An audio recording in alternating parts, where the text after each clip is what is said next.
wata sabuwa yanzu shugaban ƙasan Faransa ya kai wani mummunan hari a ƙasar Mali. Idan ba ku manta ba, tun da aka yi juyin mulki a waɗannan ƙasashe guda uku, Mali, Burkina Faso, Niger, to tun daga wannan lokaci waɗannan ƙasashe uku ƙasan Faransa ta tasa su gaba, inda take so ta tabbatar da cewar wannan mulki da aka yi ta kakkaɓar da shi, an dawo mulki na farar hula. Domin kun san a ƙasar Niger lokacin da ake mulki na farar hula, to lalle ƙasan Faransa da ire-irenta suna cikin wannan ƙasa zaune. Amma tun daga lokacin da Cani ya karɓi mulki, ƙasar Faransa suka haɗa kai waɗannan ƙasashe uku gaba ɗaya suka kore ta a yankunansu. Sai dai wannan kora da aka yi musu lalle ba su ji daɗi ba, har yanzu kullum suna nan suna bin diddiki kuma suna kawo har-hare. Mafi yawanci za ka ga irin wannan har-hare na ta'addanci da kake gani yana faruwa a Niger da Mali da Burkina Faso, to mafi yawanci sharrin ƙasar Faransa ne. Sai dai ko da wani lokaci duk wanda baka riga ka kama shi ba kuru-kuru, to kawai sai dai ka yi zargin cewar shi ne yake ma abu kaza, ba hali ka fito kuru-kuru lalle ka ce shi ne. To sai dai ga shi wannan karan asiri ya tonu, wanda lalle sun turo jirgi ne musamman wanda ya zo ɗauki wasu 'yan ta'adda, wanda kuma Allah ya ba sojawa sa'a suka kakkaɓar da wannan jirgi take yanke ba tare da wani ɓata lokaci ba.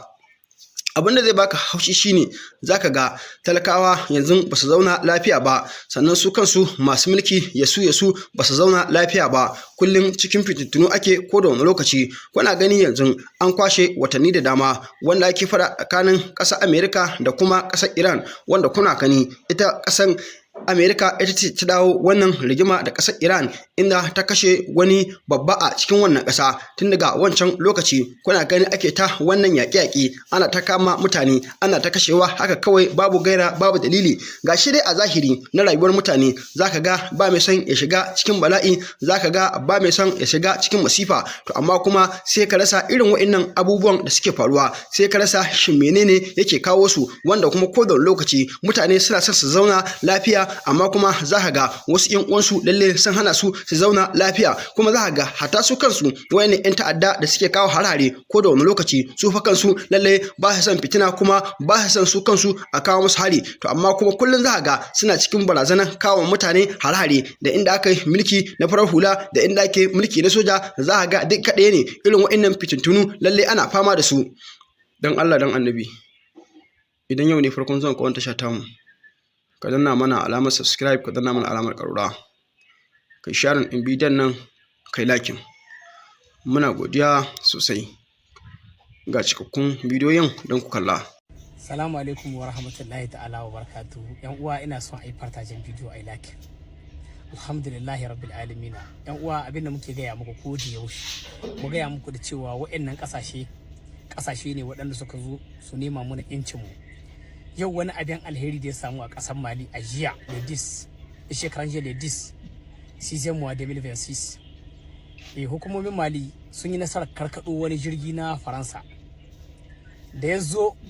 ya ɗauki mayyan ƙyan ta'adda ya tsallake da su ya je a Burtani. Jirgin kai da labari sun bada cewa jirgin ya taso daga ƙasar Murtani, ya zo cikin ƙasar Mali ya ɗauki mayyan 'yan ta'adda na niyyar cewa a tsallake da su a kai su Murtani a aji. To a nan wannan wurin dai ba a ci nasara ba. Kun sani Mali suna da wannan na'urar da ake cewa anti radar, wanda ga tsallako duka wani abin da ya race sararin samaniya su. To nan kuma radar ya hangi wannan jirgin, kuma aka sa anti ariyar aka karkaɗo wannan jirgin kai tsaye. Kuma tun da sama da jirgi ya kamo da wuta sai da hwadu ƙasa yana ci da wuta, ba mutum guda daga cikin jirgin wanda ya hita. Wannan wani abin alheri ne,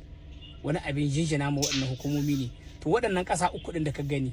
halin yanzu haka ne. To kusan can farko turawa sun riga sun saba da wannan sararin samaniyar mu nasu ne, duk inda suka so su latso za su yi, duk abin da suka so su ɗauka za su ɗauka. Haka na aka yi mana wa a ɗauko 'yan ta'addo a to aje mana wani wuri a ce ga za ku atake, a zo a ɗauke su a kai su wani wuri aji a ce ku ɓuya na, a zo a kawo su, a zo a ɗauko musu kokayin ko kuma drug a kawo a aje masu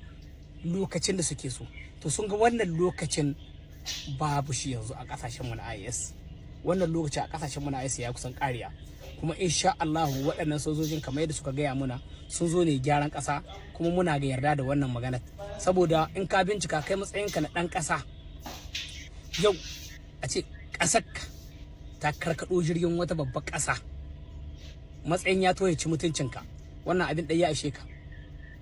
wannan ɗaya abin ɗaya ya isa ka gode ma wa'annan hukumomin. Abu ne wanda suka yi farko ana ganin shi amma ba a ci a komi, ana gani amma ba a ci a komi. To yanzu nan ina, yanzu su da kansu suna jin wuya tsallako sararin samaniyar mu, saboda gindin taguwa an ce ya ɗan karangiya nisa yanzu nan.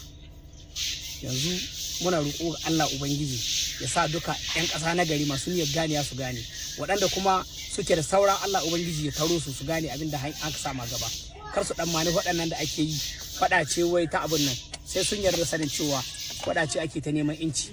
sai sun san da cewa faɗa ta ake yi ta nema ma 'yan ƙasa haƙƙinsu,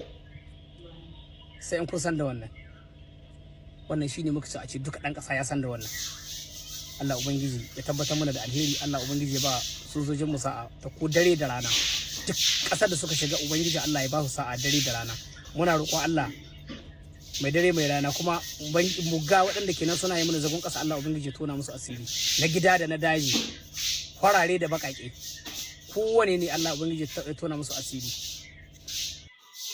Kun ji cikakken bayani daga bakin Uzairu Mai Sanko na irin abubuwan da suke faruwa a wa'innan ƙasashe guda uku, Nijar, Mali, Burkina Faso.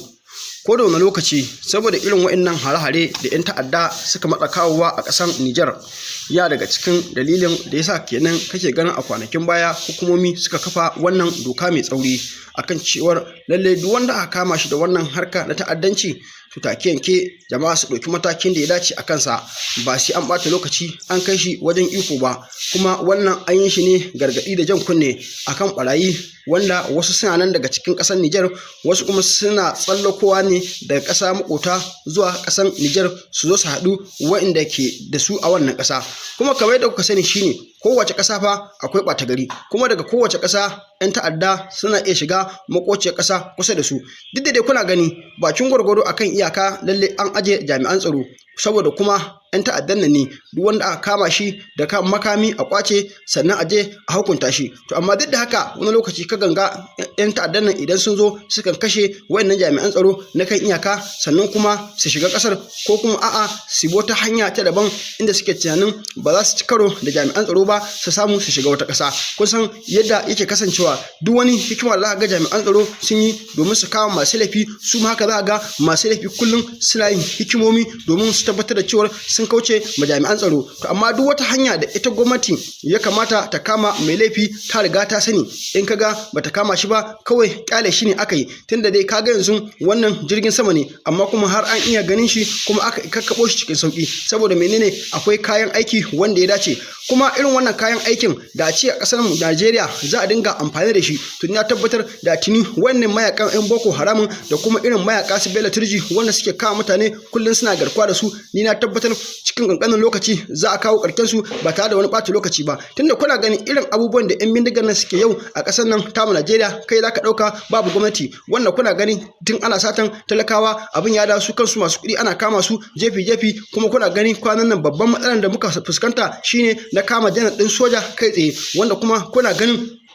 a ƙarshe wannan janar ɗin soja a hannun 'yan ta'addan nan ya mutu, wanda kuma daga bayan nan ne jiya aka samu nasarar ceto matarsa, wanda ita ma lallai an ce sun harbe ta lokacin da suka ga jami'an tsaro sun kai musu samame a wannan guri, wanda kuma wannan samaman da jami'an tsaro suka kai bai yi amfani da ya kamata ba. Domin me, tun lokacin da aka kama wannan janar ɗin soja yana da ransa ne ya kamata a ce jami'an tsaro sun kai samame a wannan guri sun ceto shi da ransa, amma wai sai daga baya suka kai samame suka je suka karɓo matarsa, wanda kuma jama'a da dama lallai ba haka suka su ba, tunda janar ɗin sojan lallai dama an kama matar ne saboda janar ɗin sojan, wanda a ƙarshe kila ma inda babu janar ɗin sojan ita matan babu santa ba kuma da matukar wahala su kama ta. To amma kuma gashi yanzu ita din babu garanti za ta tashi tunda an riga an harbe ta da bindiga. Duk da dai a yanzu haka yadda labari ya zo mai shine tana kwance a asibiti, ana nan ana ci gaba da duba lafiyanta, wanda in kuma ta samu lafiya mun san a ƙarshe za ku ci ƙarin bayani daga bakinmu. Dan Allah dan Annabi, idan yau ne farkon zuwan kowan tashar tamu, ku danna mana alamar subscribe, ku danna mana alamar ƙararrawa, ku share din bidiyon na ku like. Muna godiya sosai.